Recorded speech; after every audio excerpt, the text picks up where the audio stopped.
संदेश खाली का मामला गर्म है। पश्चिम बंगाल सरकार को इस मामले में आज कलकत्ता हाईकोर्ट से बड़ा झटका लगा है। कलकत्ता हाईकोर्ट ने आज शाम 4:15 बजे तक शाहजहां शेख को सीबीआई की हिरासत में सौंपने का आदेश दिया है। बंगाल सरकार की सुप्रीम कोर्ट के सुनवाई करने तक समय देने की जो मांग थी उसको हाईकोर्ट ने ठुकरा दिया था। हाईकोर्ट ने कल के आदेश पर आज शाम 4:15 बजे तक पालन करने के लिए कहा है। कल भी हाईकोर्ट ने कहा था कि शाम 4:30 बजे तक संदेश खाली के आरोपी शाहजहां शेख को सीबीआई को सौंप दिया जाए, लेकिन जब सीबीआई की टीम राज्य सीआईडी के पास गई तो उन्होंने ये कहकर मना कर दिया कि अभी मामला सुप्रीम कोर्ट में लंबित है। हमारे सहयोगी आशीष भार्गव हमारे साथ हैं। आशीष, आज जो कलकत्ता हाईकोर्ट ने कहा, ये एक तरह से कल की ही बात दोहराई है। क्या सख्ती दिखाई आज हाईकोर्ट ने? कल इस मामले में जैसे ही कलकत्ता हाईकोर्ट का फैसला आया था कि शाहजहां शेख को राज्य पुलिस सीबीआई को सौंपे, तो टीएमसी पश्चिम बंगाल सरकार सुप्रीम कोर्ट पहुंच गई, जहां से उन्हें फौरी राहत नहीं मिली। आज कलकत्ता हाईकोर्ट का फिर फैसला आया है। आशीष, आज जो फैसला आया ये कल का ही फैसला एक तरह से दोहराया है। सख्ती क्या की है आज कलकत्ता हाईकोर्ट ने? किस तरह की आज बहस चली इस मुद्दे पर?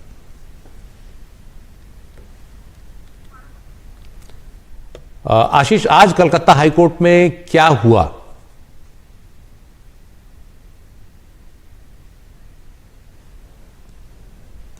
हमारे सहयोगी आशीष तक हमारी आवाज़ नहीं पहुंच पा रही है, तो सुप्रीम कोर्ट में जब तक सुनवाई हो तब तक मोहलत दी जाए, ये पश्चिम बंगाल सरकार ने आज कलकत्ता हाईकोर्ट में दलील दी।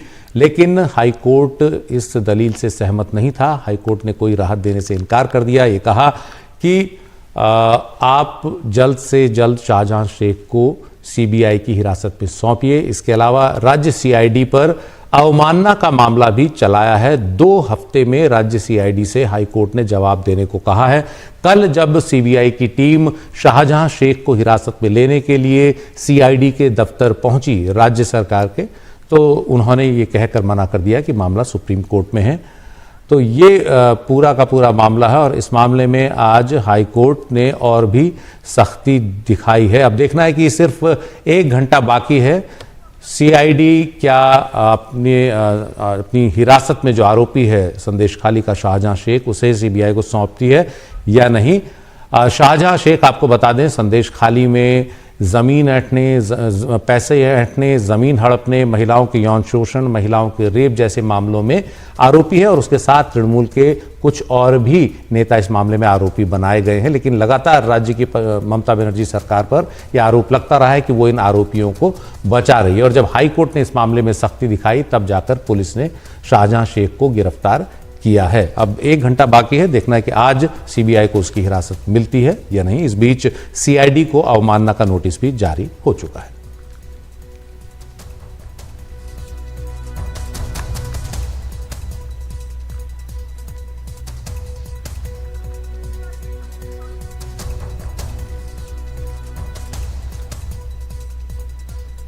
हमारे सहयोगी आशीष भार्गव हमारे साथ जुड़ रहे हैं। आशीष, अगर आपको मेरी आवाज़ आ रही है तो आज कलकत्ता हाईकोर्ट में क्या हुआ ये विस्तार से बताएं।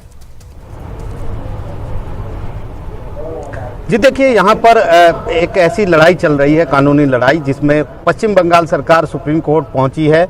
कल भी उन्होंने मेंशन करने की, इसे सुप्रीम कोर्ट में सुनवाई की कोशिश की, लेकिन वो लोग सफल नहीं हुए। सुबह भी उन्होंने कोशिश की, लेकिन अभी तक सफलता नहीं मिली है।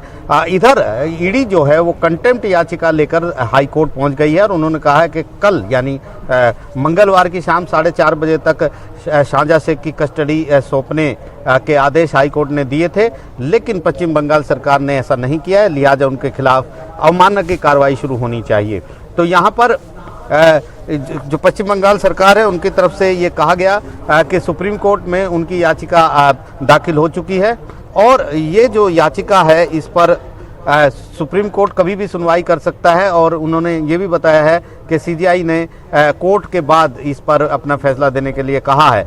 तो फिलहाल इंतजार कल का गुरुवार तक का किया जाए। लेकिन ईडी की तरफ से ये कहा गया कि ये कोई भी ऐसी बात नहीं है, एक आदेश जो हाईकोर्ट का आया है उसका पालन किया जाना जरूरी है, क्योंकि ये कंटेम्प्ट का मामला है, क्योंकि सुप्रीम कोर्ट से किसी भी तरह का स्टे इस मामले में नहीं है। तो लिहाजा तमाम सुनवाई सुनने के बाद अदालत ने कहा है कि 4:15 बजे तक शाहजहां शेख की कस्टडी हाईकोर्ट के आदेश के मुताबिक सौंपी जाए, क्योंकि कोई स्टे सुप्रीम कोर्ट का इस मामले पर नहीं है। तो लिहाजा ये काफ़ी अहम मामला है जिसमें हाई कोर्ट लगातार सख्ती बना रहा है, लेकिन पश्चिम बंगाल सरकार एक बार कोशिश कर रही है कि किसी तरह इस मामले में सुप्रीम कोर्ट में सुनवाई हो जाए। चूंकि चीफ जस्टिस डी.वाई. चंद्रचूड़ संविधान पीठ में हैं, तो इसलिए उनके सामने ये मामले की सुनवाई नहीं हो पा रही है। और जस्टिस संजीव खन्ना जो दूसरे नंबर के वरिष्ठता में जज हैं, उन्होंने कहा है कि सीजीआई ही ये डिसाइड करेंगे कि इस पर सुनवाई कब हो। तो फिलहाल इंतज़ार इस बात का है, लेकिन अब 3 बजे का वक्त हो चुका है, 1-1.25 घंटे के बाद ये डेडलाइन खत्म हो जाएगी। ईडी अगर ऐसा नहीं हुआ तो ईडी एक बार फिर हाई कोर्ट पहुँचने के लिए स्वतंत्र है। जी बहुत बहुत शुक्रिया आशीष इस पूरी जानकारी के लिए।